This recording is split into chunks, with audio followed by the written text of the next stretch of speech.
10 years ago, a new community joined in, and this community had different hats. They're represented here by the hipster hat. These are the people that I guess are companies like Google and Twitter, people that were building mobile applications who had a very different worldview, who collected data that was just fit for purpose.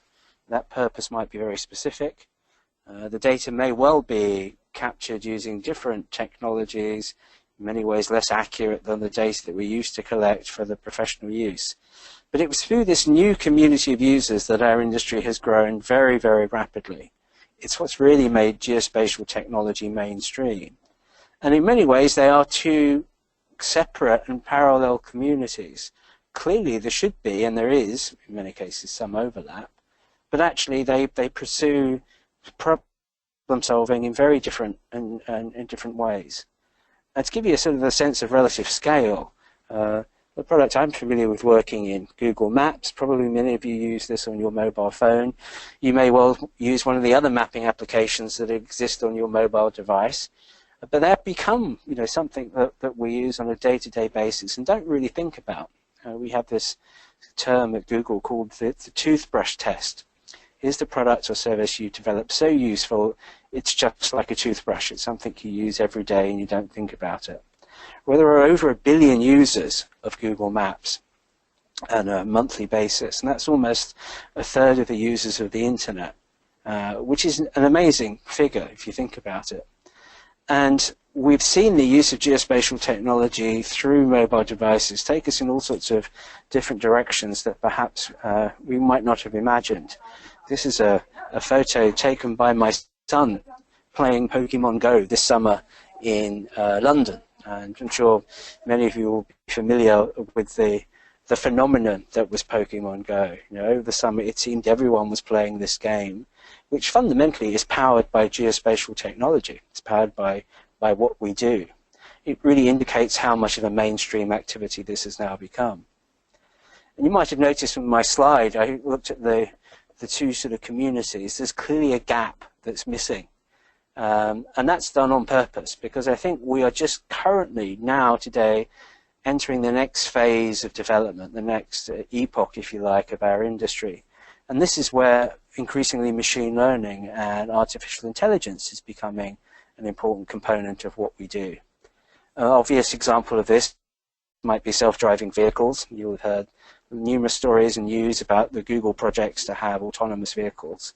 But at a much more pragmatic level, and at a level that you may well use every day, we use artificial intelligence and machine learning in the production of maps. This is the area I live in, southwest London, Teddington, as represented by Google Maps. You'll see the building polygons there are actually derived from a machine algorithm processing aerial photography and automatically extracting the building outlines.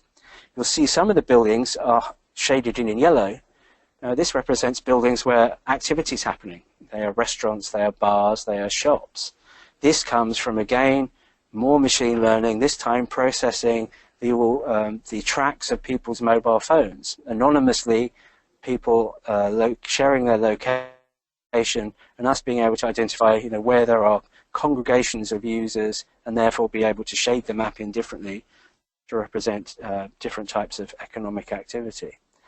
So our industry has developed very, very quickly in this consumer space where there is this intersection, I suppose, of consumer applications increasingly powered by artificial intelligence. At the same time, the traditional industry, in many ways, has continued serving its needs. And we've ended up developing a situation a little bit like this, at least as illustrated by this photograph, in that the techniques that we have developed over the last 20 years, 30 years of publishing spatial data, creating spatial data infrastructures has become disconnected from what goes on the rest of the internet. And the technologies and techniques that are used to publish data in general are disconnected from what we do in the spatial data arena. We do, as Derek said, concentrate on the publication of data through portals. in many ways, this is the best of the breed, I suppose. This is the Inspire GeoPortal that represents the Inspire SDI we have here in Europe. There are portals at a national and a regional scale in almost every country you can imagine. And huge time and effort has been put into developing these portals, extracting the metadata of various public sector data sets to try to make them available. And I wouldn't in any way downplay the efforts and the activities that have gone on to do this. It has been a huge amount of work, and in many ways has changed the mindset of governments in many parts of the world in terms of publishing information. So to a certain extent, we should be happy. We should celebrate what we've done. But, and you knew there was going to be a but, we do need to be careful in that many of the techniques that we've done and made use of to create these portals, to publish spatial data, is in often, many cases, using a technology platform that perhaps is no longer relevant or isn't a technique or an approach that we should really follow for too much longer. And I like to draw another analogy from cinema. There was a famous film from the 1980s, starred Kevin Costner, called Field of Dreams. And in Field of Dreams, Kevin Costner's character creates a baseball park on his farm to try and appeal to a spiritual, imagined group of baseball players that would come and connect him to his father.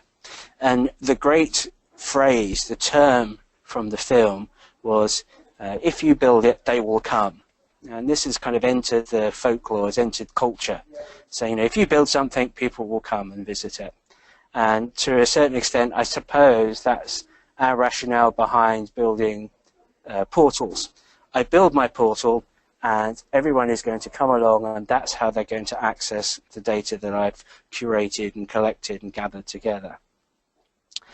But unfortunately, that's probably not the case in terms of the amount of traffic that flows to SDI portals and how the content of SDI related activities is used in the mainstream is severely limited. If you actually go back to the quote from the film, if you build it, they will come, it's actually a misquote. If you build it, he will come, is the actual quote. And I think it represents the fact, the truth, that putting in place a big infrastructure doesn't always mean that people are going to come and make use of it. Because often today, when people think about obtaining information online, they don't think of going to a specific website if they know that website even exists. More likely than not, they will find information from searching. Whether they use a search engine on the web, even coming here today, commuting, the ticket machine interface I have at my local station presents me with a search box. This is how we discover information. We put in place a structured, or maybe more likely an unstructured string of text, and we expect a system to go off and find the information that's important to us. We don't expect to have to go via another portal and then another portal and sift through metadata to get access to the information we want. The expectation is that it should be searchable and should be just one click away. So how does that work? How does search work? Well, search works by basically having computer applications that run on the internet, and they basically go and visit websites and abstract information from those websites and basically provide an index, another database of the content of those websites. And you might have heard the term Googlebot used in the past. Googlebot is one of those applications, the application that Google uses to index the web, to go and find information that has been published online. Now, I have a personal blog, a website that I have maintained over the years, and what the Googlebot sees when it goes and visits my website is content like this. It's textual information. A lot of the information that Derek mentioned about my bio is there, and a tool like the Googlebot can parse that text. It can carry out natural language processing, identify some of that content, and put that information into the index so that if you actually Google me, you search for Ed Parsons on Google, you will find much of this information represented to you coming from the index. Now I'd like to reflect how different that approach is to the approach that we've traditionally taken with SDI. The geospatial industry has developed its own series of web services to publish location information. And that was fine, and it worked very well when the audience were professional users, were the people that wore those hard hats from that original hat diagram. Worked very well for, government and enterprise customers. But it was really just a solution for that niche industry. It doesn't really work when we introduce it to the way that the rest of the internet, the rest of the web works. If I ask the Google bot what it sees when it goes to an existing SDI portal or to a web map or a web feature service, it sees this. Now this slide is intentionally blank. It doesn't see anything. All of the content, all of that data that we publish when we use existing SDI infrastructures is largely invisible to the web. It's not searchable, it's not indexable, it's not accessible to standard web technologies. Okay, so what now? What do we do then instead? We have to recognize that the 21st century mapping agency, the people collecting data, are not just governments anymore. Anyone with a mobile phone is a data collector. The mobile phone that we carry in our pocket contains many different types of sensors that locate whereabouts you might be in space using GNSS, but also have barometers, inertial measurement units, microphones, cameras. They are creating data. The data that they create is often implicit and unstructured. It's not the same sort of data that we might have in a geospatial database. So we need to work harder to understand that. So we have these two problems that we're trying to solve. One is that much of the SDI data that we've published in the past isn't really visible to the rest of the web. And the data that is on the web is largely unstructured when it's talking about geospatial data. It contains lots of information that is relevant to geography, but it's very hard for us in an automated sense to extract that content to really make use of it. And that's what brought together the OGC and the W3C nearly 3 years ago now. We held a meeting in the Google offices in London to look at this overlap between the approaches that people are taking now to make the web more structured, an approach that's called linked data, and the geospatial world. Largely much more structured data, but invisible. Now, there is, perhaps less familiar to us in the geospatial world, a lot of effort going on behind the scenes to create the linked data web. The idea here is to be able to use tagging content to make unstructured data explicitly about particular features.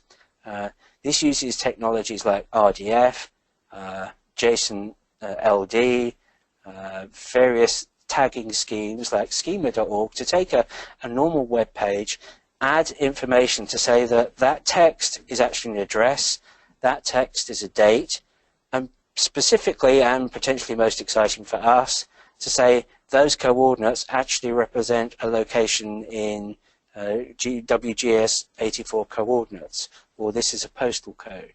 So the data that we as a human would be able to read and parse and understand, a computer can do as well. Now, it's not something there's an easy, simple solution that we can click and buy a software package and suddenly make all of our data linkable in this semantic sense. There's an approach that is incremental, represented by this mug of 5 stars. The first step of which is just publishing your data on the web. That gets you 1 star.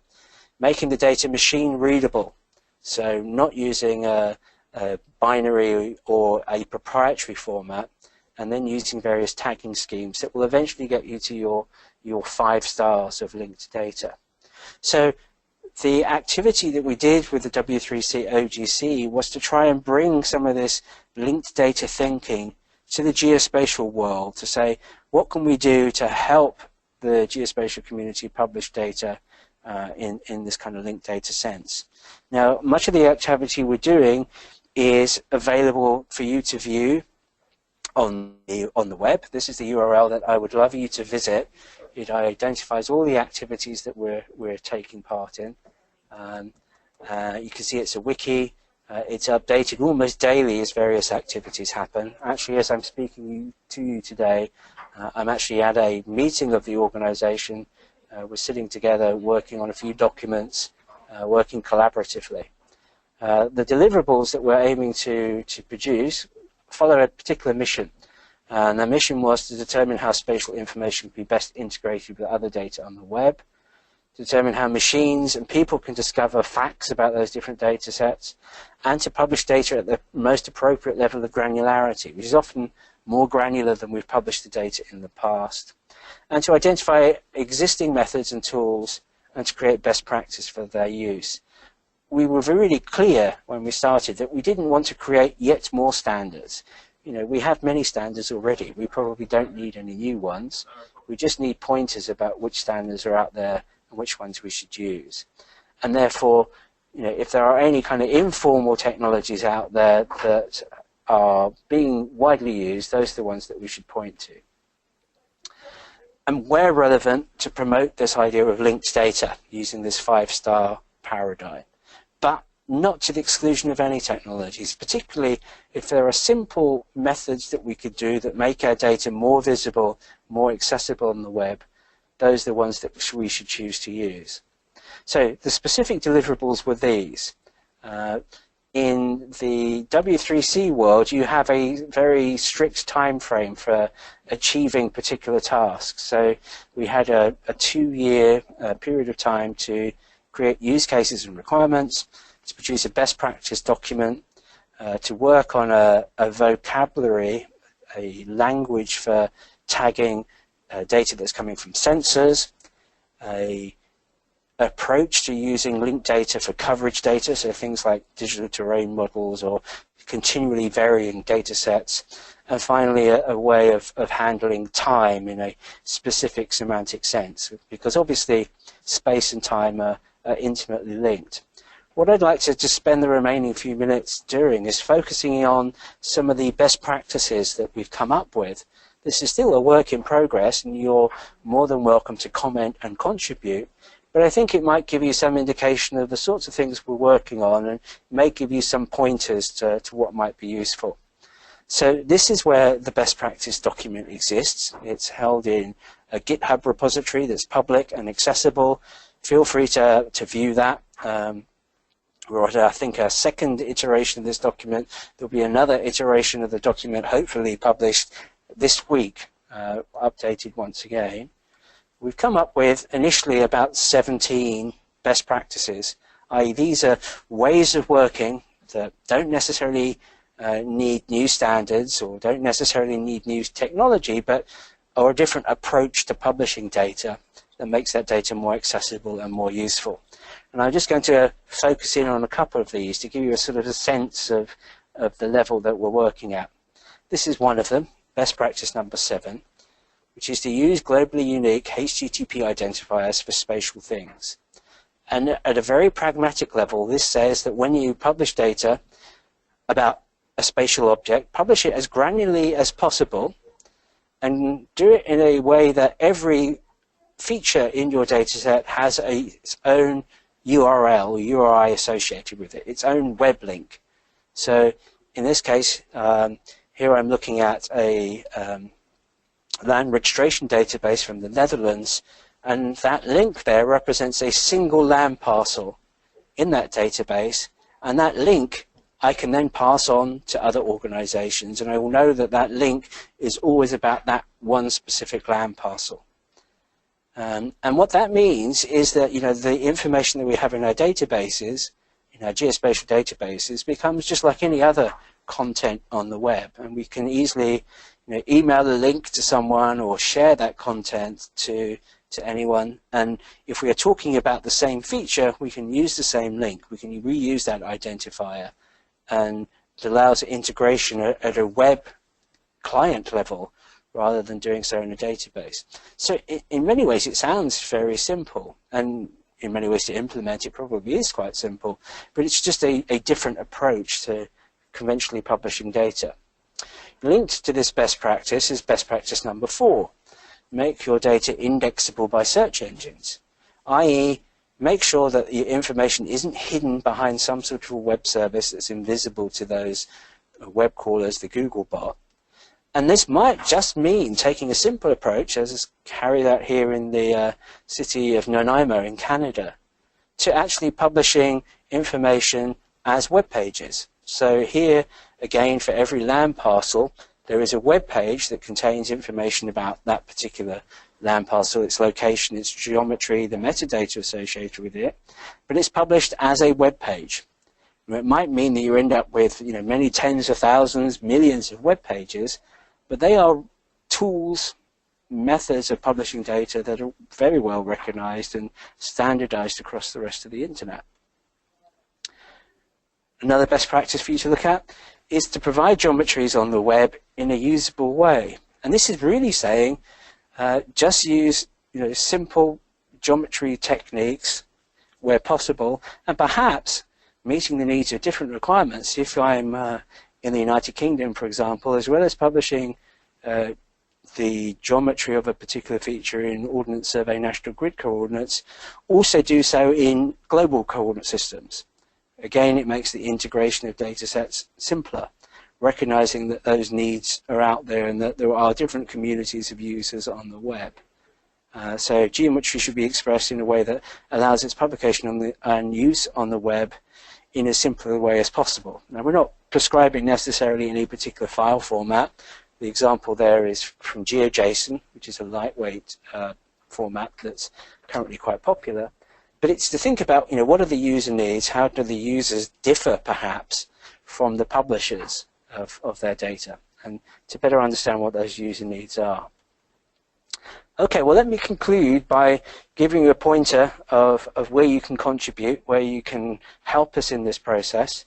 We're at the final stages of the activity now. We will be publishing most of our documents over the next few months. The main activities are there in that GitHub repository for the spatial data and the web best practice. The email link there, public swwg at w3.org, that's the public email. Feel free to drop us an email to comment on what you find there. We respond to all email comments. We're really interested in your feedback. I guess the point I would really reiterate is that this is an activity to try and take and get the maximum value out of all of that spatial data that we've been publishing in the past. Not to do anything necessarily different, but in addition, perhaps, just to take a more mainstream approach to publishing data to reach and meet the needs of that 99.9% of the users on the web that don't really understand what we do, and don't understand our technology, and in many ways they shouldn't need to. We should just try to make the data more usable for that community. And we think by taking these more mainstream approaches, that's probably the best way forward. Thank you very much for your time. I'm happy to take any questions.